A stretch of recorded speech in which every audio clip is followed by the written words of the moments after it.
Good afternoon, everyone. We've got quite a few people joining us online today.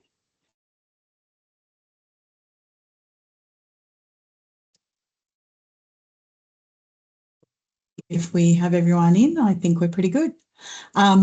So I will kick us off.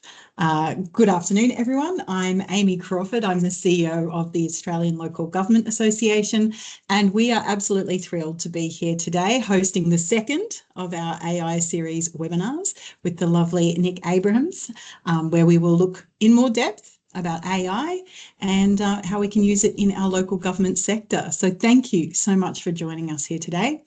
Firstly, as many of you are joining us from lands across the country, I'd like to respectfully acknowledge the traditional custodians of the lands on which we gather and pay my respects to elders past, present and emerging. We recognise the continuing connection to lands, waters and community. Today, I join you from the lands of the Ngambri and the Ngunnawal peoples. So a quick reminder today, we are going to record this session. We are going to record this so we can put it up on our website so we can share it with more people across the local government sector. So I'm taking your permission as granted if you stay on this webinar. If you do not wish to be recorded, please either leave the webinar or turn your camera off.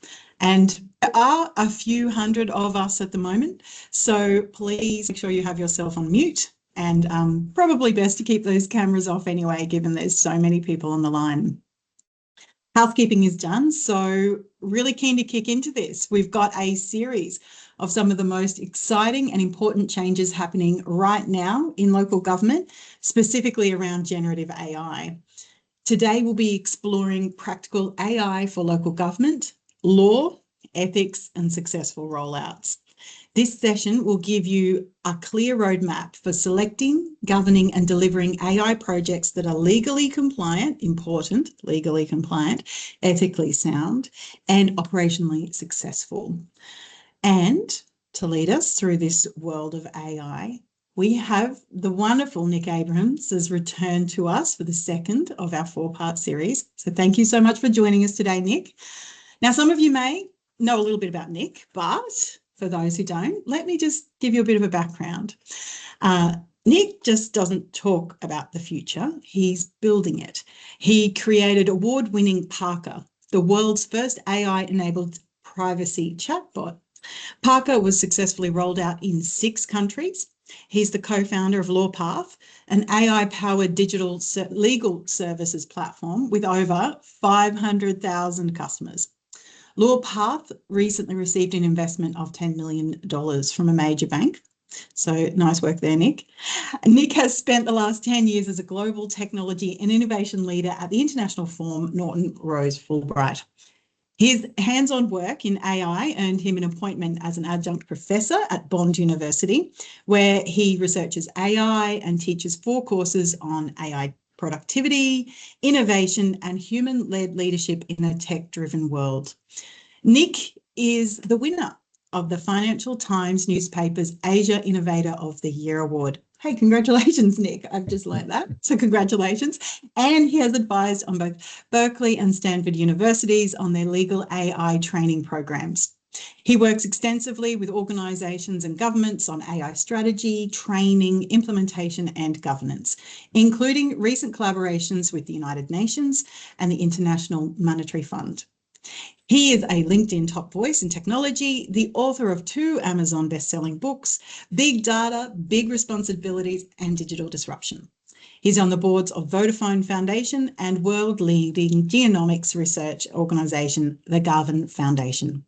He is the host of Web3 Go's mainstream podcast. His work focuses on making AI practical and actionable for organisations like ours. We are thrilled he can join us today.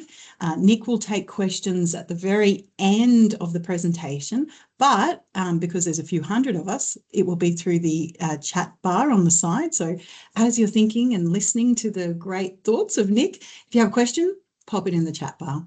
All right, Nick, over to you. Great. Thanks very much, Amy. I'm delighted to be here and welcome everyone. Thank you for joining in what I think is a very exciting lead up to the Melbourne Cup. This is the webinar that stops a nation, or maybe it's the horse race that stops a nation. Anyway, we're here in the webinar, and I'm really, really pleased that you have chosen to spend this time with us. Now, I'm just going to share my screen here. So hopefully now, I'm sure Ali will tell me if that's not coming up correctly, but hopefully you are now seeing the slides. So we're going to talk today about it's the difficult part of AI. There's obviously a lot of hype, and in previous sessions that I've done for ALGA, we talked about the great case studies and how lots of local governments are embracing AI, and that's all fantastic. This is going to get down into a bit more of the gritty detail of things. So we're going to talk about ethics, governance, and law, but I'm going to look at it from a very practical point of view. But before we start, I did just want to, this is some truly, truly breaking news. And this will give you a sense of where some governments are at with AI.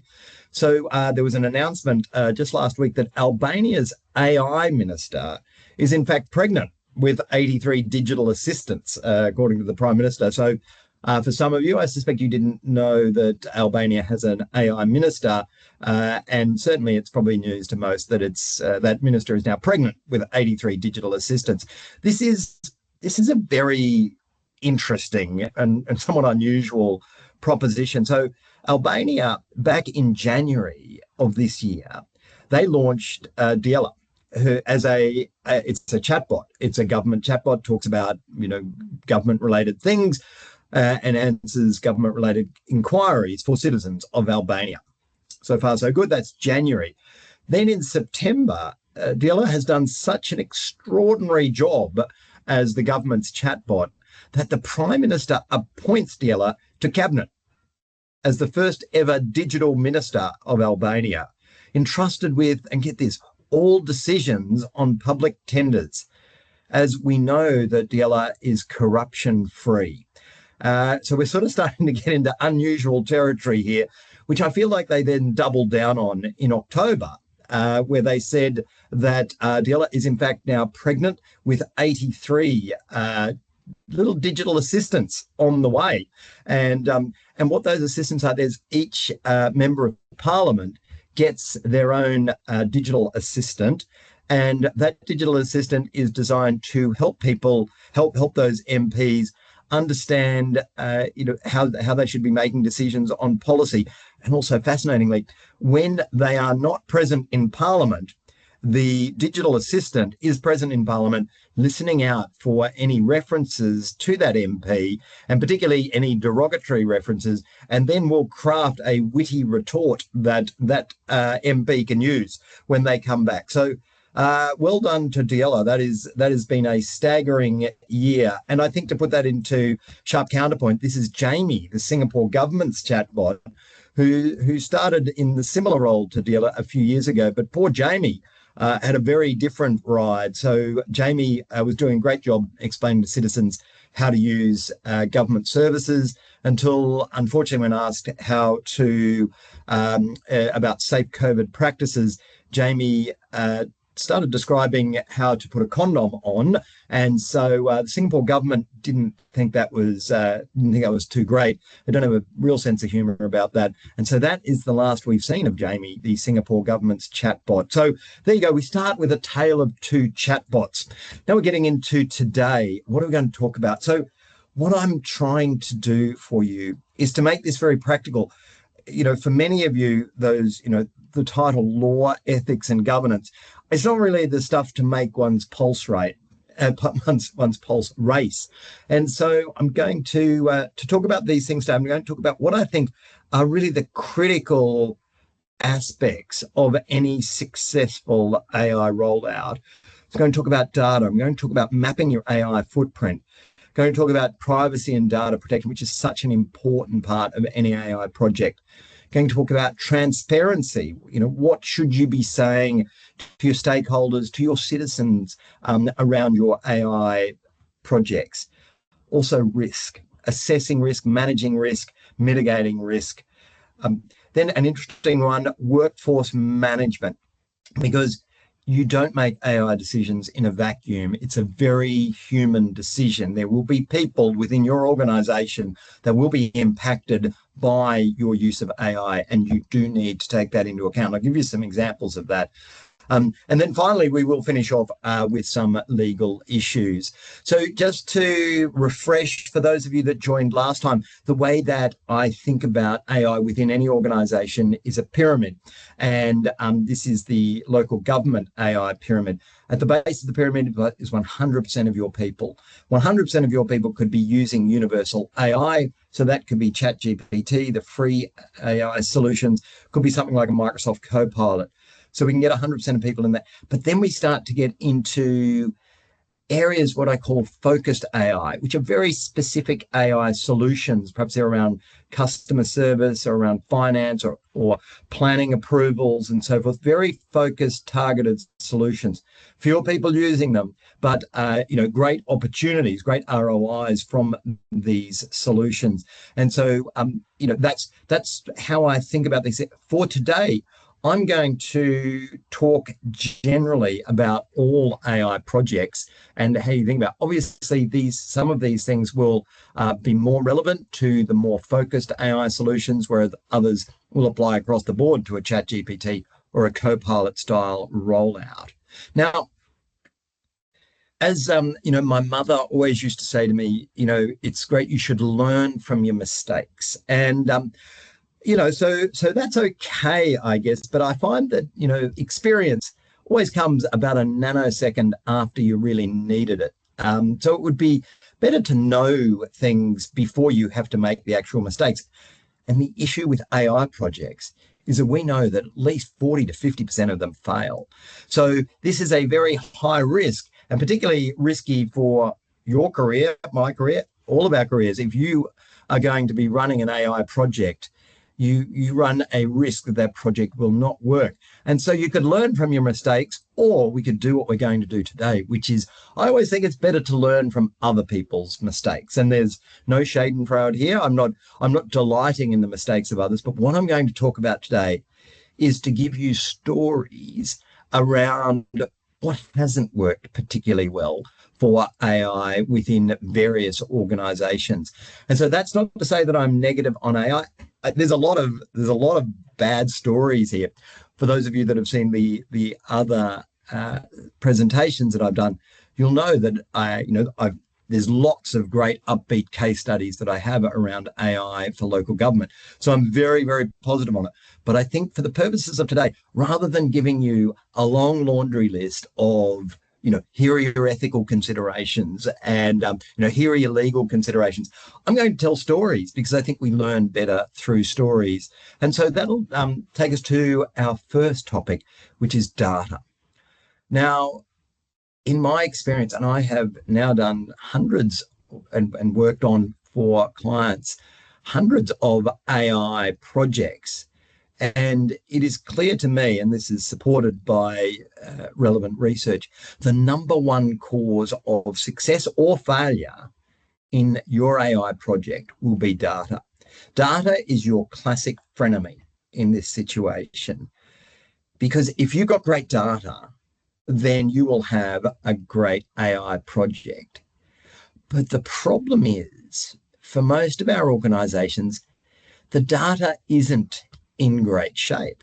And so what I have seen is where you bring in a big, large language model, so it's just an AI solution.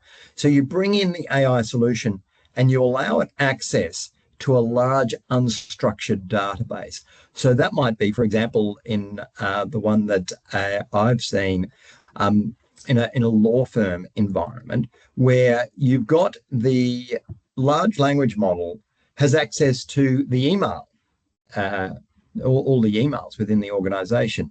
So that seems okay, doesn't it? But the problem with that, and in this particular case, It was a law firm, not the law firm that I used to work at, but it was a law firm. So one of the junior lawyers was interested to know how much they could expect to earn if they stayed on and became a partner at that firm. And so they popped that into the firm's AI solution. And AI is a very, very task-oriented friend. So it wants to help you. And so the AI was then able to return a list of all of the partners and their relevant salaries for the previous financial year. And that didn't go down too well in the organization. But the problem with that was that what you have is the AI will just grab whatever data it can gather. So within most of our organizations, we don't have particularly strong what's called data access protocols. And so they're protocols that say, okay, if you're at this level, you get to see this sort of data. But if you're at, a higher level, if you're board level, then you get to see the top secret data. So some organizations, banks and so forth, do that well. Most of our organizations, we haven't had to do that. And so that is because we traditionally just rely on our employees not sort of trawling through the relevant databases to find sensitive data, to find, what the CEO is being paid or what the CFO's expense report looks like. We just assume that people are not going to do that as part of their, employment terms of employment. And by and large, people don't do that. So they respect confidentiality. The problem with AI within you let it run riot within your organization, and it doesn't know what's off limits. It'll just grab whatever it can grab. And if your data access protocols aren't up to scratch, then it will retrieve data that can be, the sort of thing that you may not want people to be accessing. And this might sound like a very simple issue. I have seen literally in one of the very large financial services organizations, they had a rollout of a particular solution which was going to roll out to every person in that organization. And that solution got stopped because of this very issue. And that was an organization that spent an absolute fortune on all forms of IT, including data access protocols, but they weren't comfortable that they could get it right. So it is very important when you are thinking about your AI project, which is what is the AI going to do and what data does the AI need access to in order to do what it's going to do. And so in my experience, what has worked better is rather than allowing an AI solution access to a massive unstructured database, such as your emails or your content repository, you actually build up in a granular fashion the data that the AI gets access to. So it's far more laborious, and your AI project is only as good as how good the data is. So you want the AI to have access to as much data as possible. So that's why it's very, very attractive to just give it access to an enormous unstructured data set. But as I've said, there's real downsides to that. So unfortunately, we are often left with building the data that the AI can have access to in a very granular way. And so it's important then to also understand what is the AI going to do? And, and lots of times, if you've got a non-specific use case for the AI, for example, it's around, productivity uplift for the whole organization, then what is the AI capable of doing? It's capable of doing an awful lot of things. And that's very hard because then you're like, okay, well, what data does it need to do that? And if you're not clear on what the AI is intended to do, that creates real problems with your ability to build the right data set. So you've also got to clean the data. The data that we have is often, got lots of duplicates, errors in it. It's got to be labeled correctly for the AI to understand it. And also, you've got to address the privacy and compliance obligations. So you may need to anonymize individuals' information. And critically, do you actually even own the data that you want to train the AI on? And for example, law firms are really stymied in this regard. Law firms have an enormous amount of data, but most of it is client data because it's matter related. And the law firms don't have the right to train an AI solution on that data. So very important to be super crisp about your data. The next issue that comes up, which is really trying to understand within your organization, what does your AI footprint look like? And so what we've seen is that AI obviously is available through ChatGPT and Claude and Google Gemini and Perplexity, a lot of public apps that you can literally just go on immediately, you can just go straight on to Google, and Google now gives you an AI solution as well. So what has happened is the rise of what's called shadow AI, which is people within your organization who are using AI without telling anyone. And estimates vary, but it's something like 50% of staff are using unapproved AI. And we saw this come into real stark relief with a Chinese app known as DeepSeek, which is a very, very good piece of AI, which you should not use. It's everything on it goes back, any information you put into it goes back to China. And so lots of organizations started to see their people starting to use DeepSeek. And so they had to make very, very specific guidelines around it couldn't be used, and also try to disable access to it.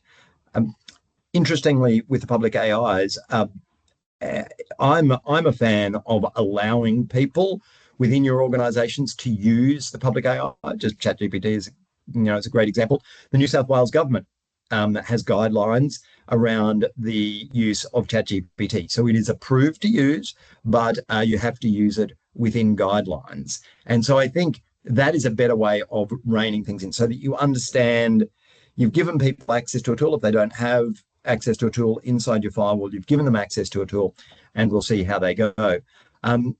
So that's shadow AI. We've then got this curious proposition of vendor AI creep, which is how we are seeing AI come into the tools that we've always used. And the classic example is Microsoft Copilot. So I'm sure you've seen it. We're all just happily using Word or Teams or Outlook. And then all of a sudden the Copilot button appeared. And we're like, where'd that come from? And what does that do? And so what's happened is, almost by stealth, we've got this AI capability sitting within our existing tools. And Microsoft's not the only one. Salesforce have done it, SAP have done it. So that's something which we need to be very conscious of as well, which is what is the amount of the AI copilots, using that term generically, that sort of functionality is being made available through existing tools. And then finally, because AI is so intuitive, what we're seeing is just multiple use cases mushrooming up within organizations. So you've got multiple pilots and they're not being monitored correctly often, and people don't know what's going on. And so with Map Your AI Footprint, and look, some people don't like it when I say this, but I think it is really important for good AI governance, which is to have a central AI register. I think that every organisation, I think particularly in local government, because of the accountability that you have, I think you should all have a central AI register where you know what AI platforms are within use within the organisation and who's responsible for them. So also there's a question now as to whether organisations need a chief AI officer. And certainly at the bigger end of town, 78% of Fortune 500 companies have a chief AI officer now. So maybe it's time to think about that. And interestingly, often they come from a tech background, but in some cases they come from other backgrounds as well, because AI is, as I said, so intuitive. So if you don't have a chief AI officer, and you don't have to, I think there needs to be one person within the organisation who really carries the can as the AI governance lead. I've been involved in lots of organisations where there's an AI committee, And committees are important and they definitely have their place. But when it comes to accountability, I think the idea of having a single person as the AI governance lead who is responsible for ensuring that everyone is registering their AI and who is across what's happening within the organization, because there will come a time where your organization will be asked questions about AI usage. And you don't want to be scrambling then to do an AI audit or something like that. That would be very awkward. I think you need to track definitely use of external tools and APIs. So the way that your particular solutions are reaching out into other AI solutions. Also an AI change log, because what I have seen is great, an AI register. And so when people start a pilot, they're like, okay, well, we registered it. And then because of the nature of piloting things, the use case changes dramatically. And but no one knows, so it's there, yes, there is a registration of it, but the original use case bears very little resemblance to what the actual use case is. So making it really just good process around what's happening with changes, and then also integrating with your privacy and security registers. Privacy and data protection is such a critical part of AI. Literally, if there's an area where you can go wrong and it gets into the media, it highly likely it'll be in the privacy area. And so you need to ensure that there's no personal, sensitive, or confidential data put into the public AI, so the chat GPTs, but also even if you've got enterprise AI solutions, so you're licensing in a particular AI solution, you do want to be very careful still with how the vendor is managing the privacy and data protection obligations on its side, because you obviously can't outsource those. And in your roles, you obviously have significant obligations with respect to data and privacy related issues. And lots of the AI solutions, they'll do processing offshore maybe, and so that could be a problem for you. Or alternatively, I mean, it may not be processing, but in a full sense, but it might be ephemeral processing. So literally, it just pops offshore for a little bit, like measured in terms of nanoseconds, and then comes back. That can be a problem. And I've been involved in situations, if it's a big enough organization, that's still a problem, that that very, very small amount of offshoring. So need to be very, very concerned about that. And I would put it to the vendors to really just make sure that they've got a great story to tell on privacy and data protection. And if it's not a selling point from their point of view, if they're not, you will be worried about privacy and data protection. Here's how we look after the data. If that's not the vibe you're getting from them, then I think you need to exercise caution. With any personal information or sensitive information, there's obviously consent regimes that are required around that. Also, within your organizations, you have accountability, with your records management obligations. And this is proving to be something of a burden for existing records managers because of the sheer scale of what AI can come back with, and how do you manage that effectively within an organization.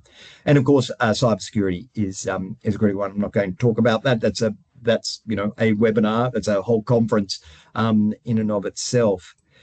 Just to give you some senses of your absolute no-go zone. So Bunnings found themselves in deep hot water by using facial recognition on customers.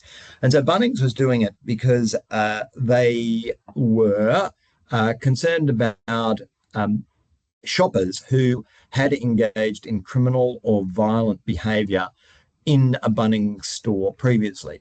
So that sort of seems okay, doesn't it? That you've sort of, that sort of passes the pub test. Okay, well, they're worried about people who've been violent within a Bunnings.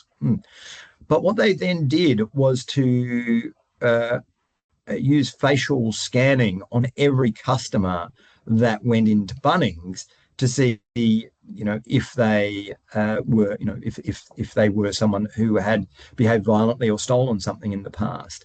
And the Privacy Commissioner did not like that use at all. And so what the Privacy Commissioner said is, where you are taking sensitive biometric data, and particularly without consent, that is a real problem. And so biometric data is anything, to do with your particular features that identifies you. So that was a tick against Bunnings. Also, the lack of adequate transparency and notification. So Bunnings wasn't notifying the customers that were coming in. And so that was another cross against Bunnings. And then the fact that there was indiscriminate collection, and it seemed to the Privacy Commissioner a disproportionate intrusion into customers' privacy rights in order to, when you compare it to the ill that Bunnings was trying to stop.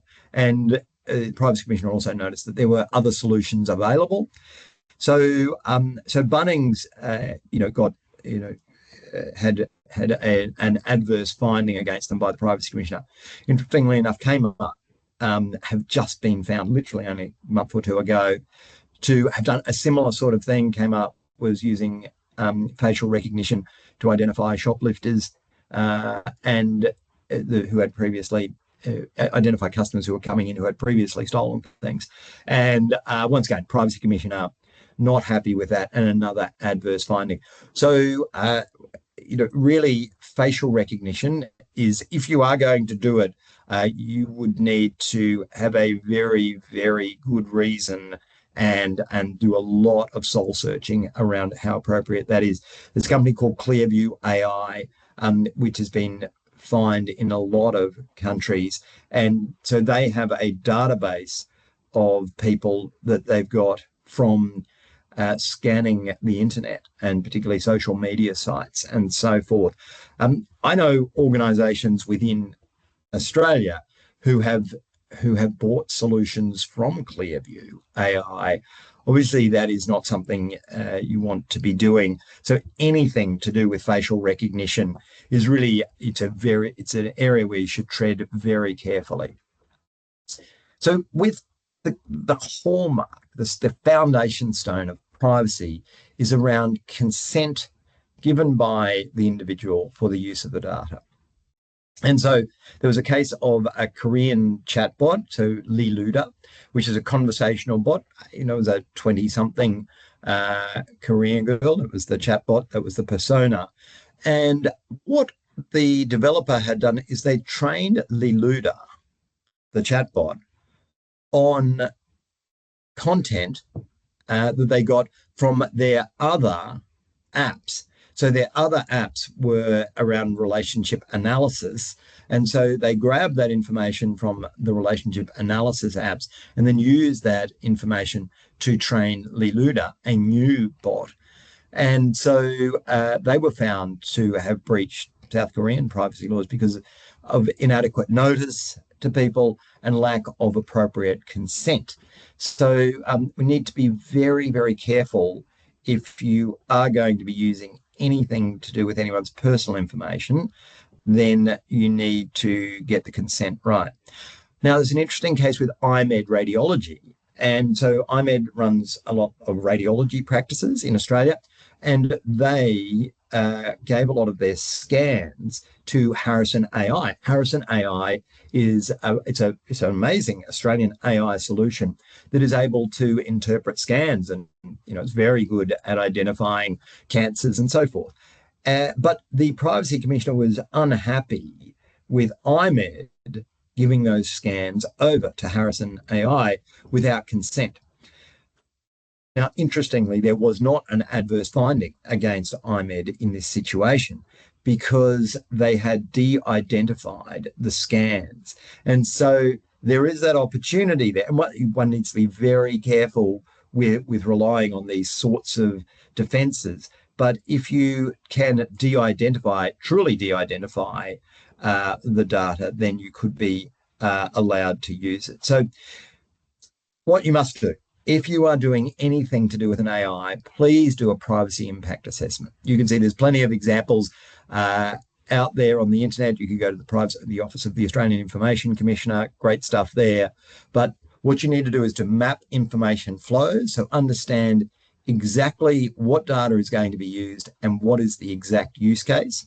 Then identifying relevant privacy risks, so what would happen if there was unauthorized access to the data or data misuse, or indeed excessive collection or indiscriminate collection. And as we saw with the Bunnings example, are you using a hammer to crack an egg? Is it something that's just excessive and outweighs the need? Obviously, you need to assess it against legal and regulatory obligations, evaluate the proportionality, and develop mitigation strategies. And that's where the de-identification idea comes in. As I mentioned with IMED and Harrison, so they de-identified, so that was a good defense. You can also encrypt data. It's harder to do, but that's a possibility. Next up, transparency. So everyone involved with your AI project should be made aware of the use of AI, and especially your citizens. So in Helsinki and in Amsterdam, those two cities, they have published lists of the AI platforms that they are using. To give you a sense of what can happen if you don't, so there's an app called Coco, and Coco, it was a mental health app, or is a mental health app, and it was peer support. And so if you're on the Coco app, you had a human who was giving you support if you were having a difficult time.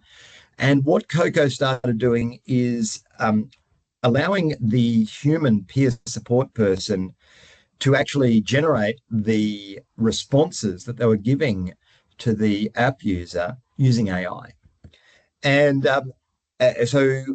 unfortunately, with this situation, we've seen this before, where the CEO was boasting online about how great their AI-assisted responses were, and they scored better with users than the human peer support person alone responses. So that seems positive.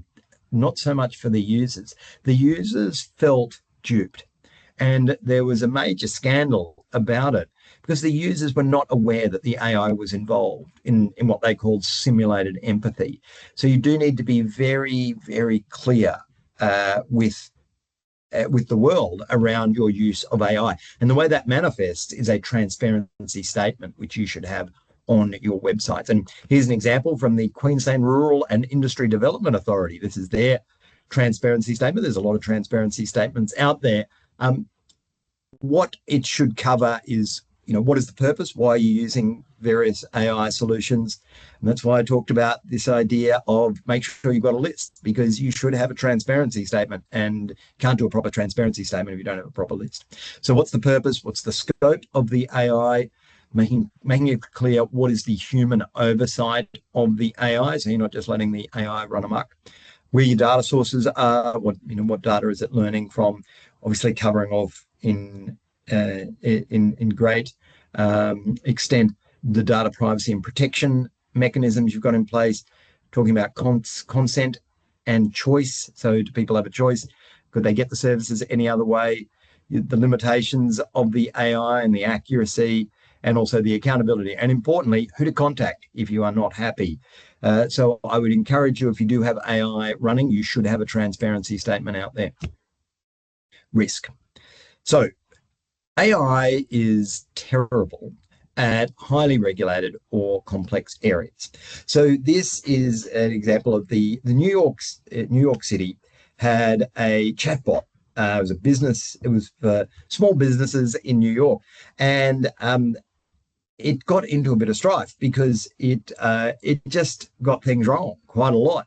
And I mean, there's lots of examples, telling people that they could fire people for having long hair and so forth. But the example that sticks in my mind, and I suspect it'll stay with you as well, was someone a restaurateur had asked the chatbot, is it okay to serve a piece of cheese if you have seen a rat nibbling at that cheese previously?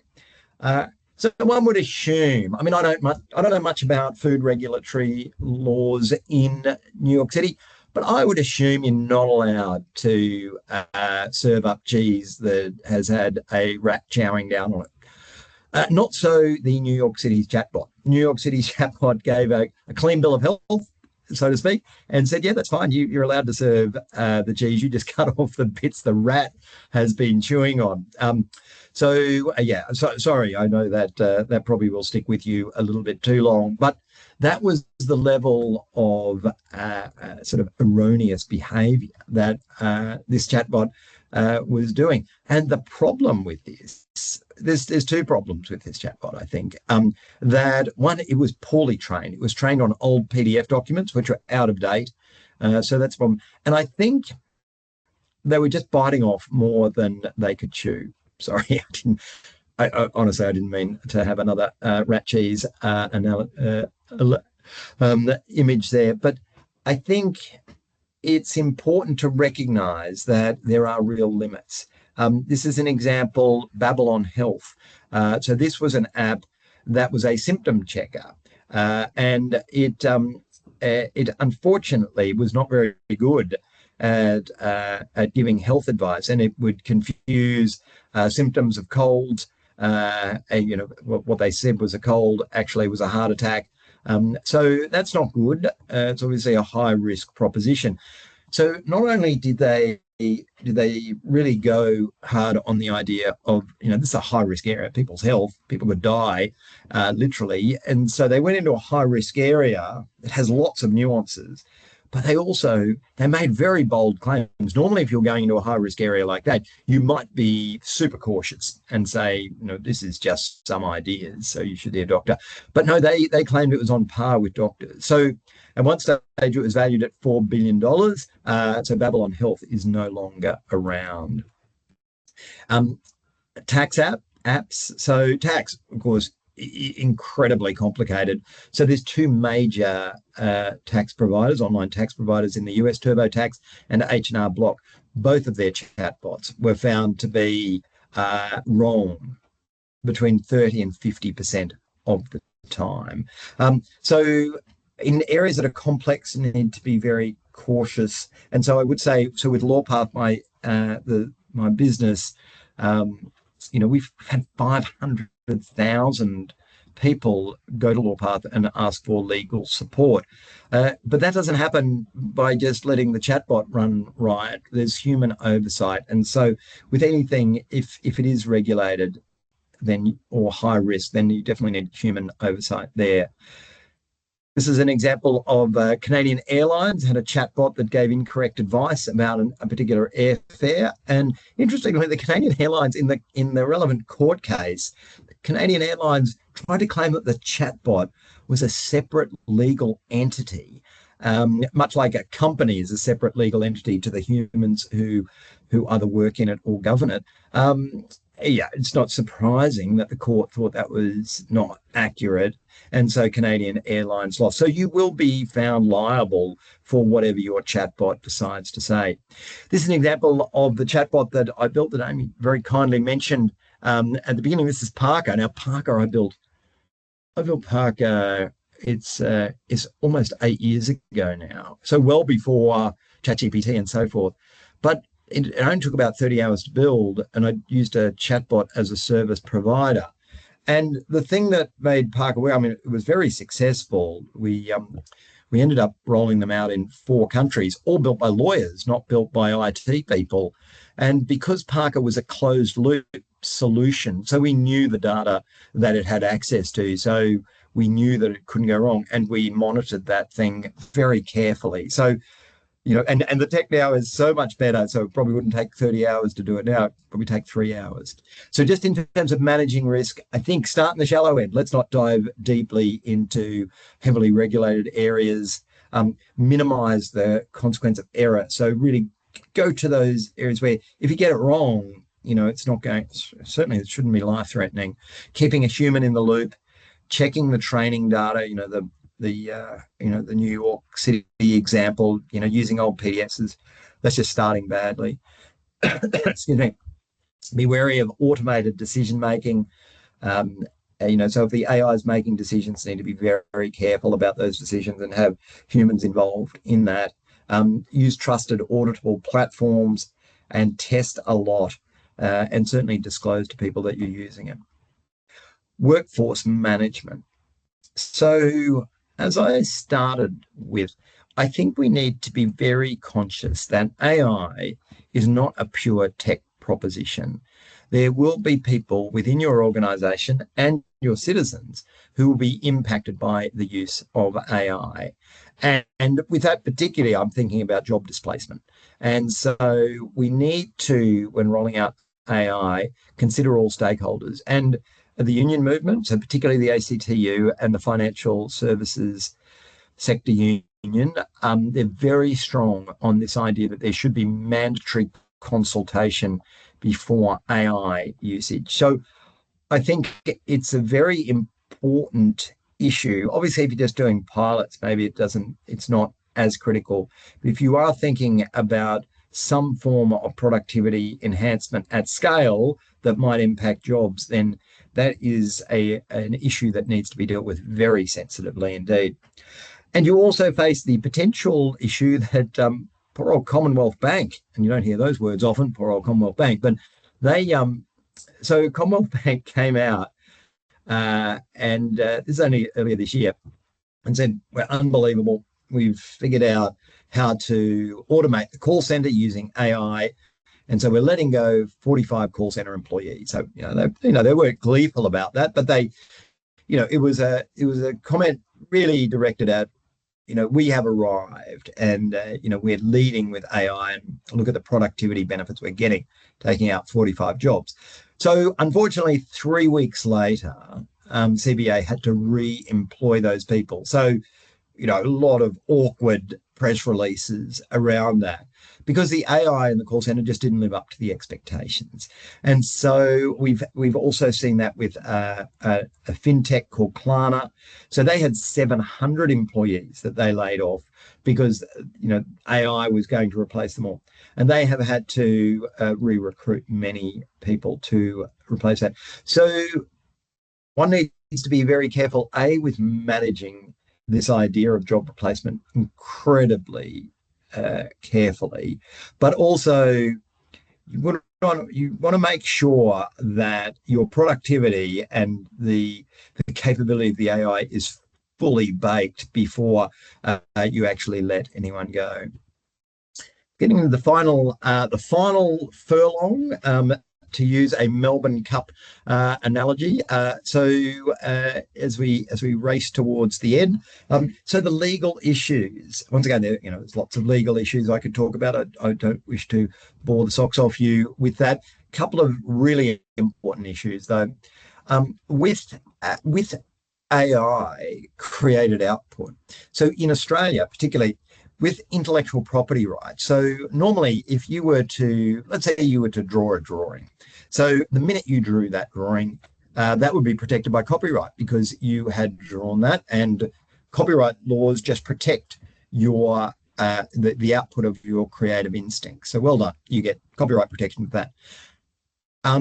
So you imagine if an AI is producing an image, all right, so maybe that image is protected by copyright. Well, no, not under Australian law, because under Australian law, in order to have copyright protection, it needs to have been created by a human. And so we haven't seen a case on this yet, but it's highly likely that any images and indeed text generated by AI is not protected at law, so other people could use it.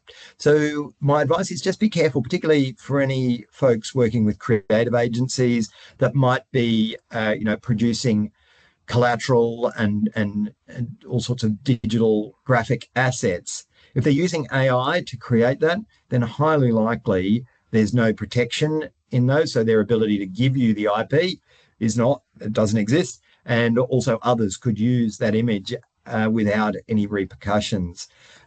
Also need to be very conscious with your vendors around what is the scope of their use of AI. And I mean, look, I think there, but for the grace of God, go a lot of consulting organizations, but Deloitte, they became the poster child for what can happen when you use AI without proper guardrails.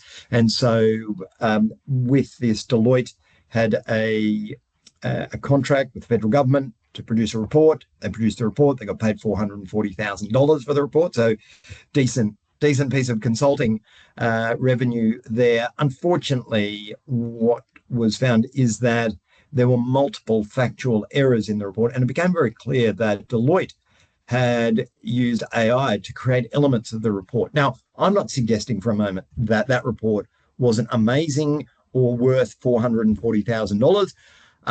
It's just that the optics of this was just terrible for Deloitte, because it looked like they were using AI, and they were using AI, but they weren't correctly analyzing it and making sure that everything that was in that report, if it was generated by AI, was double checked. And so they've had to refund money, and it's been a very, very bad look for Deloitte. So you need to be very careful with your vendors to make sure you understand what it is that they are using AI for.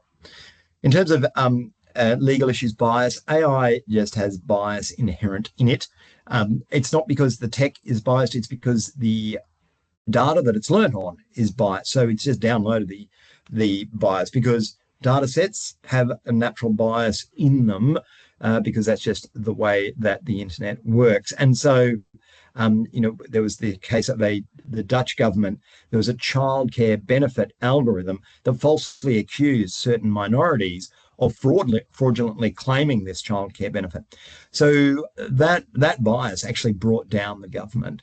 And obviously we've seen in Australia with automated decisions being made by the machines. So robo-debt is the classic example in Australia. We need to be very careful about any automated decisions. And in your world, particularly, there's a number of very good DA, sort of AI-enabled development application solutions that are around that can help you to speed up your DA approval process. And I'm not saying for a moment that that's not a great thing. I think that is a great thing. But remembering that you can't just rely on the AI to get it right every time. So you definitely need the human in the loop there. I should also say that AI being used in HR, particularly around decisions around employment and promotion, they are often prone to bias. And some of the best technology companies in the world have not been able to solve that. In terms of AI procurement, I'm not going to go into this in any detail. This is the Digital Transformation Agency, which is a Commonwealth Government agency, has a lovely set of model AI procurement terms. I encourage you, if you are in the procurement world, to have a look at that. There's some interesting things that you can find from there. And then finally, just a quick pitch for, we are doing another of these webinars. We haven't managed to make it coincide with another horse race, but it will be on the 10th of February.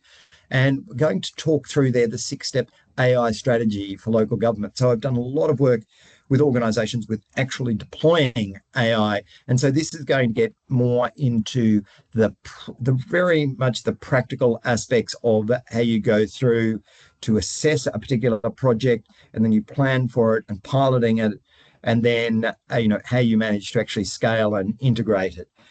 So that's coming up in 2026. So something to look forward to there. And then just to finally, a little bit of a plug, apologies, but as was mentioned very kindly by Amy, I do teach AI at Bond University, and this is a Gen AI productivity training for everyone course.